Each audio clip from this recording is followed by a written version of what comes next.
주린 여러분 안녕하세요. 오늘도 영앤리치클럽에 오신 것을 환영합니다. 지금 미국 시간으로 금요일 새벽 5시인데 시차 적응이 잘 안 된 것도 있지만 자다 말고 이 말만큼은 꼭 해야 할 것 같아서 이렇게 급하게 녹음을 하게 되었습니다.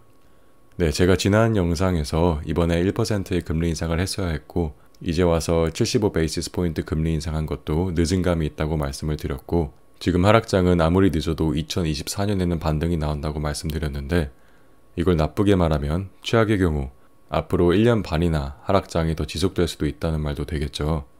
매일 흘러내리는 주가만 보더라도 지금 뭔가 상황이 좋지만은 않다라는 건 다들 알고 계실 겁니다. 제가 인스타 팔로워 분들께는 스토리를 통해서 진작 말씀을 드렸는데 투자의 대가 레이 달리오가 수조 원 규모로 숏을 친 상태이고 워렌 버핏 역시 이미 많이 오를 대로 올라왔는데도 옥시덴탈을 고점에서 대량 추매했습니다. 유가가 오르면 경기는 안 좋아지는데 이런 오일 컴퍼니 주식을 그것도 고점에서 더 샀다는 건 미국의 증시가 나아가서 경제가 더 안 좋을 것이라고 보고 있다고 해석할 수 있겠습니다. 뿐만 아니죠. 적절한 비교인지는 모르겠으나 적어도 돈 버는 것에 있어서는 가히 레이 달리오와 워렌 버핏보다도 똑똑한 일론 머스크 역시 일부러 억만장자세를 빌미로 고점에서 테슬라 지분의 10%나 매도를 했고 그 후로 테슬라뿐만 아니라 시장 전체가 폭락을 했습니다. 나아가서 이미 빠질 만큼 빠졌다고 생각한 이 시점에서 앞으로도 더 심한 경기 침체가 우려돼서 테슬라의 정직원 10% 감원 발표까지 했었는데요. 어쩌면 테슬라 지분을 매도했을 때 이런 경기 침체까지 이미 예상하고 했는지도 모르겠습니다. 월드뱅크에서도 스태그플레이션 우려가 나오고 있고 수요일날 있었던 FOMC에서 파월은 집 사는 사람들에게 리셋이 필요하다라고 이야기했습니다. 코로나 이후 지금까지는 금리 인상에도 불구하고 원자재 가격 급등과 공급망 병목 현상 등으로 인해 정작 인벤토리, 즉 주택의 공급 자체가 너무 부족해서 집값은 오히려 폭등을 했는데요. 수요와 공급이 밸런스를 다시 찾아야 한다고 돌려 말했는데 결국 부동산마저 꺾인다고 꺾여야 한다고 이야기하고 있습니다. 그런데 뭔가 너무 이상하지 않나요? 지금 이제 코로나는 끝나가고 있고 상하이 봉쇄도 이미 거의 다 풀렸고 실업률도 역대 최하 수준으로 거의 완전 고용에 가깝다고 하는데 대체 왜 이럴까요? 우리는 항상 겉으로 보이는 문장만 읽지 말고 행간을 읽어야 합니다. 우선 코로나는 이미 너무 많은 후폭풍을 남겨주었습니다. 코로나가 끝난 게 중요한 게 아니라 양적 완화와 각종 부양책으로 인해 지금 40년 만에 최고치에 달하는 역대급 인플레이션이 중요한 것이고요. 상하이 봉쇄가 풀리면 그동안은 그나마 주춤했던 원자재 가격이 수요 증가로 인해 더 폭등할 수도 있고 이러면 또 악재의 나비 효과가 될 수도 있겠죠. 마지막으로 이게 가장 중요한 건데요. 그동안 연준은 우리에게 늘 완전 고용을 말하며 미국 경제는 튼튼하다고 말해왔지만 실제로는 점점 매파적으로 변해왔고 금리 인상에 있어서도 처음에는 빅스텝 인상 걱정하지 말라고 했지만 50 베이시스 포인트 인상을 하였고 이제 시장이 50 베이시스 포인트 빅스텝 인상에도 무덤덤해지니까 자이언트 스텝 인상도 해버렸습니다. 분명히 얼마 전까지만 해도 75 베이시스 포인트 인상은 생각해본 적도 없고 걱정하지 말라고 이야기를 했지만 이번에 보란듯이 자이언트 스텝 인상을 하였는데요.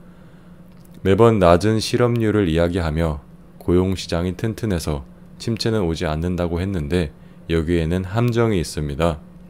높은 인플레이션과 함께 실업률이 낮아진다는 건 다르게 해석하면 경제가 대단히 과열되어 있다고 볼 수 있습니다.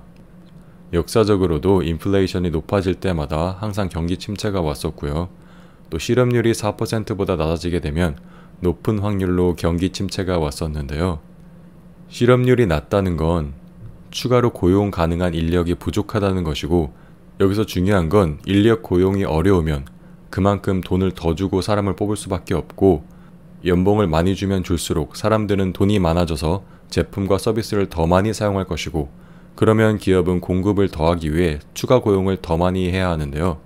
이 사이클이 반복이 되어 인플레이션이 걷잡을 수 없게 높아지게 됩니다. 그래서 완전 고용은 그 자체만으로는 경기가 좋아 보일 수 있으나 높은 인플레이션의 상황에서는 오히려 인플레이션을 가속화시킬 수 있다는 겁니다. 그러니까 지금 이제 와서 이 심각한 물가를 잡기 위해 금리를 올리는 거고요. 지금이라도 어떻게든 금리 인상으로 시장 붕괴 없이 연착륙시키려고 노력하고 있는데 저는 금리를 진작 더 큰 폭으로 올렸어야 된다고 생각을 하는데 여러분은 어떻게 생각하시나요? 끝으로 제가 지난 영상에서 만약에 경기 침체가 오더라도 아무리 늦어도 2024년에는 대선 때문에라도 큰 반등이 나올 것이라고 했는데요. 우연일까요? 보통 경기 침체가 한번 오면 평균적으로 15개월 지속이 되었는데 지금부터 15개월 후면 딱 내년 하반기로 2023년 말에서 24년 넘어가는 시기가 되는데요. 왠지 정말 이렇게 될 것 같아서 이상한 기분의 영상을 만들어 보았습니다. 그래도 제 스탠스는 이전 영상과 동일합니다. 설사 경기 침체가 오더라도 대공황까지는 안 올 거라는 거. 그리고 우리는 인생에서 씨앗을 심는 때이기 때문에 수확할 때의 걱정을 미리 하는 건 어리석은 행동이고 오히려 이럴 때 너무 기쁘고 감사한 마음으로 씨앗을 심어야 한다는 거 다시 한번 강조드리고요. 얼마나 좋습니까? 지금 저가의 좋은 주식들 막 살 수도 있고 집 없는 사람들은 집 살 수 있죠. 그리고 1주택자들은 2주택, 다주택자 돼서 파이프라인도 늘릴 수 있습니다. 다만 이제 부동산 같은 경우 지나치게 갭 투자를 했거나 영끌해서 대출로 산 사람들이 문제인 건데 주식도 마찬가지죠. 레버리지를 썼거나 론 받아서 대출을 썼다면 많이 속상하실 수 있는데 우리는 지금 갖고 있는 것보다 앞으로 벌 게 훨씬 더 많습니다. 투자의 대가 워렌 버핏도 그의 재산 90%를 무려 나이 65세가 넘어서 벌었습니다. 그동안 내가 조금 벌어놓은 거, 사놓은 게 떨어져서 속상하시겠지만 앞으로 벌 게 훨씬 더 많을 것이니까요.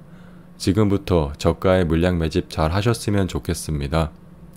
네, 아무리 이렇게 말해도 누군가에게는 지금이 공포의 장일 수도 있고 누군가에게는 기회의 장일 텐데 적어도 이 영상을 보고 계시는 여러분들은 후자이기를 바라며 영상 마치겠습니다.